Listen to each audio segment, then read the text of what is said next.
shit, yeah, it's nighttime, bitches. You know how we do. Well, how most people do walking up to T-Mobile. So, on we go. Come on, Vegas!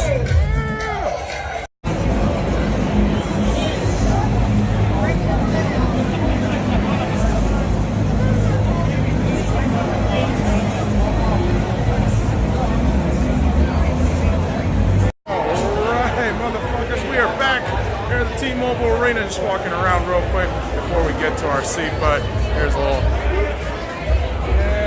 nice little stuff. So shit. Zoom right back in the face here. So Boston Bruins, your defending Eastern Conference champions, are here at the T-Mobile Arena today. Against Vegas, I'd say 3-2 to the Bruins in regulation, or 3-2 in overtime for the Vegas Golden Knights. So the Knights go. Hoping we win. 2 points. Huge. Oh, this is terrible. This is like the second worst day of my life. Okay, so first period is over. God damn it. So Vegas scores 2 first, up 2-0. Then the Bruins just show up. Right? Brad Marchand. What's going on, my man? Brad Marchand fucking people over because just what he does. End of the first period, 2-2, and it's like a fucking slaughterhouse in here. Jesus, a bunch of fucking cows moving. Okay, start of the second period here at T-Mobile. Walking back to the section because fucking talking. Gotta hope for good things. Optimism. Oh, here we go. Yep, Marchand scored again. Damn it. Okay, so not a great period. Boston comes out, scores 4-2. Vegas Golden Knights trailing. Holy shit. Brad Marchand is already having a game for himself. 2 goals, 1 assist. Vegas just has to come out, play their game, can't play shell shock, can't play scared. No fear, gentlemen. Just got to keep going for it. Still got 20 minutes left. Fuck. Hopefully, overtime win. Let's go. Okay, so I don't know if you can see the scoreboard, but Boston wins 4-3. Balls. What can you do? Better team, but we fought till the end. We looked really fucking good at the end, but take the L. Take the L, boys. That's life. That's life. That's what all the people say. You lose at home to the Eastern Conference champions. You're defending Eastern Conference champions of the Boston Bruins, as yes, the Vegas Golden Knights lose 4-3 in the Fortress on Pride Night when shit looked great. The colors were sick. Vegas had an outstanding first period. I'm not gonna lie. The first 10 minutes of this game was just all Vegas, and what do you know? Vegas pounces on early on the power play, no less. 6 minutes and 36 seconds in, Mark Stone with the goal, and it's from Cody Glass to Max Pacioretty to Mark Stone.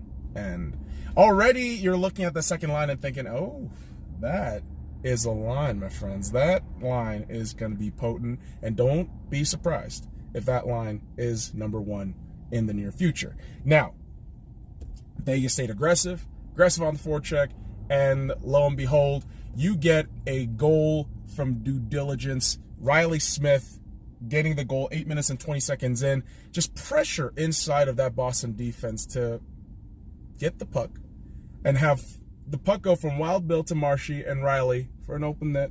You know, Tuukka didn't really have a chance on that. And it's 2-0 for Vegas Golden Knights.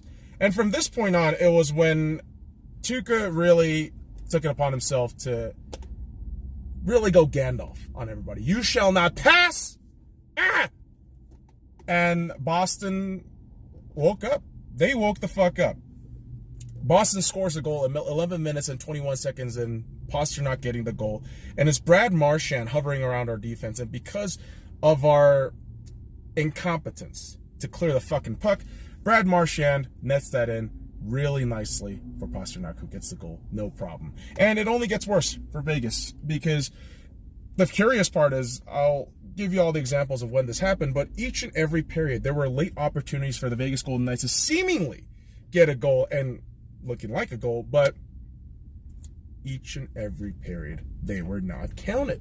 Marchessault getting a tip on the puck, but it's listed as high sticking. And it's unfortunate, because this could have really changed the momentum of the game. However, 18 minutes and 52 seconds into the first period. You only got 1 minute and 8 seconds left. Marchand on the power play goal. Surprise, surprise.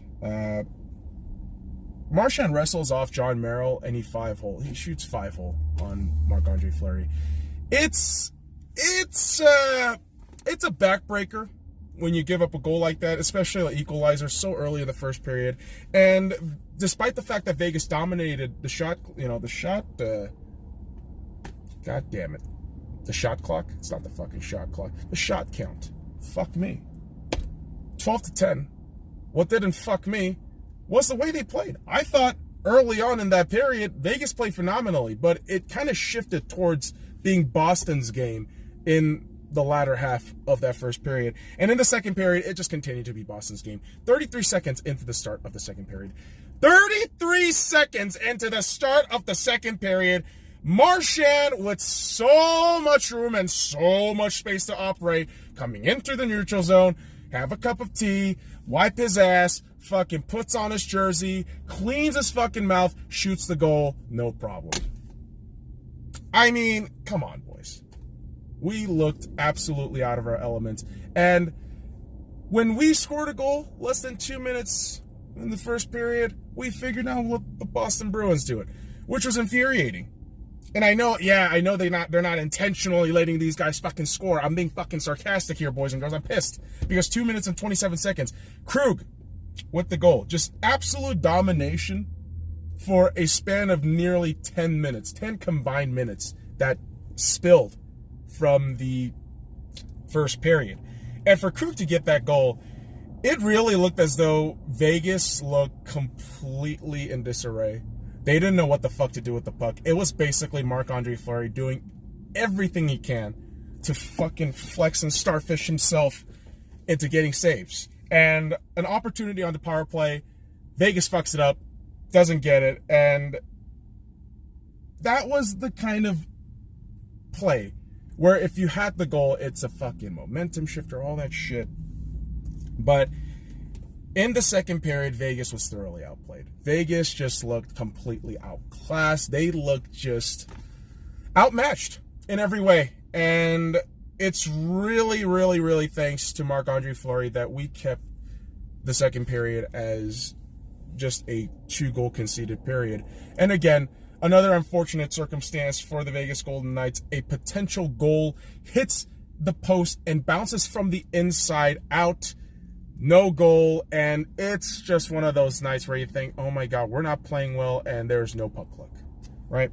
While Vegas, again, dominated the shot at 15-13 against Boston, it was just an unlucky, sloppy period from the Vegas Golden Knights, and it looked as though the third period was going to be the same story.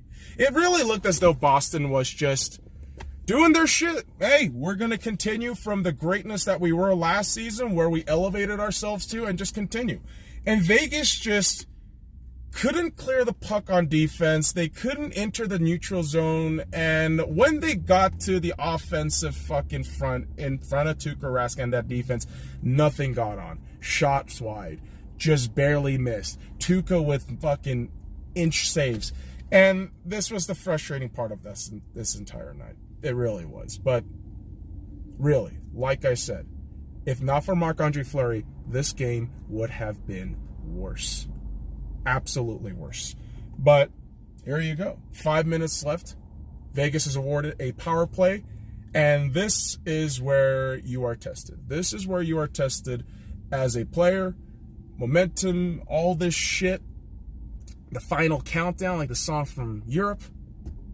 And what happens? Vegas gets the goal, 14 minutes and 42 seconds. Power play goal, 2 out of 3 on the night. Pacioretty first goal of the season, and this power play unit of Cody Glass and Max Pacioretty, these guys are going to be dangerous.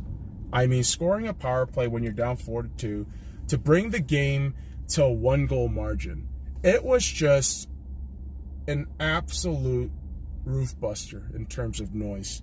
And yes, you saw some people leave in the third period, but me, I always stay till the end. I love seeing what the end result holds, despite if it's a win or a loss. And at this point, when the game is 4-3, it looked as though Vegas was actually going to pull it out. It looked like they were going to get an overtime goal, get a goal to go into overtime at least. But Vegas, despite pulling the goalie, couldn't get the shots off. I mean, there was a chance or two, but it just didn't really happen. And Boston actually had an opportunity to get a goal, but it hit the post, and it was an icing call right after, which was nuts. And again, everything shifted towards Vegas's favor way too late in the game. Way too late in the game, and the game ends. 7 shots in the third period for Vegas, 11 for Boston, and your final score 4-3.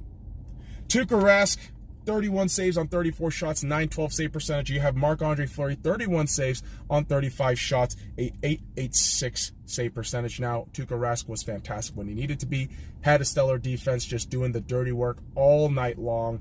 I mean, bar from the first 10 minutes of that game, maybe the last 5 minutes, Boston was spectacular. Tuukka Rask, cherry on top of all of that. Marc-Andre Fleury, to me, should have been the 3-star. I love Riley Smith. I love the goal that he made. It could have been, in my opinion, either Mark Stone or Max Pacioretty or Marc-Andre Fleury getting that 3rd star. I mean, come on.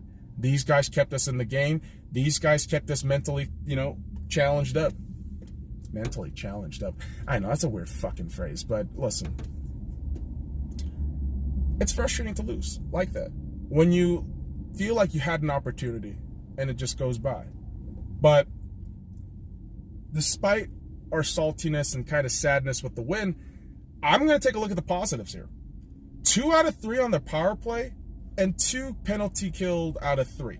Now, the penalty killing, we could have wanted for more, right? We've had how many fucking power play goals versus shorthanded goals? 3-3 now.